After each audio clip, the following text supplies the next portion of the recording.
Hello. അപ്പം നമ്മൾ tour പോകാൻ പ്ലാൻ ചെയ്യുമ്പോൾ തന്നെ ആദ്യം നമ്മുടെ മനസ്സിൽ ആദ്യം ഓടി വരുന്ന സ്ഥലങ്ങളിൽ ഒന്നാണ് മൈസൂർ. അപ്പം മൈസൂർ വന്നിട്ട് മൈസൂർ പാലസ് പോകാതിരുന്നാൽ എങ്ങനെയല്ലേ ശരിയാവുക? കർണാടകയിലെ മൈസൂരുവിലാണ് ഈ പ്രസിദ്ധമായ കൊട്ടാരം സ്ഥിതി ചെയ്യുന്നത്. മൈസൂർ ഭരിച്ചിരുന്ന വാഡിയാർ രാജവംശത്തിലെ വസതിയായിരുന്നു ഈ പറയുന്ന കൊട്ടാരം. ഇവിടെ എൻട്രി ചാർജ് വരുന്നത് മുതിർന്നവർക്ക് 100 രൂപയും 7 വയസ്സിൽ താഴെയുള്ള കുട്ടികൾക്ക് പ്രവേശനം ഫ്രീയാണ്. 7നും 12നും ഇടയിലുള്ളവർക്ക് 30 രൂപയാണ് ചാർജ് വരുന്നത്.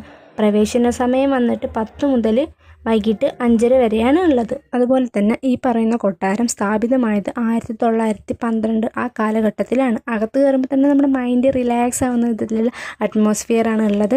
കൊട്ടാരം ഭരിച്ചിരുന്ന രാജാക്കന്മാരുടെ സിംഹാസനം, അതുപോലെ ഒരുപാട് പുരാതന വസ്തുക്കൾ തന്നെ നമുക്ക് അവിടെ കാണാൻ പറ്റും. 5 നില ഉയരമുള്ള കെട്ടിടമാണ് ഇത്. പാലസിൻ്റെ നടുക്കായി അതിന് മുകളിൽ സ്വർണം പൂശിയ താഴികക്കുടവും നമുക്ക് കാണാം.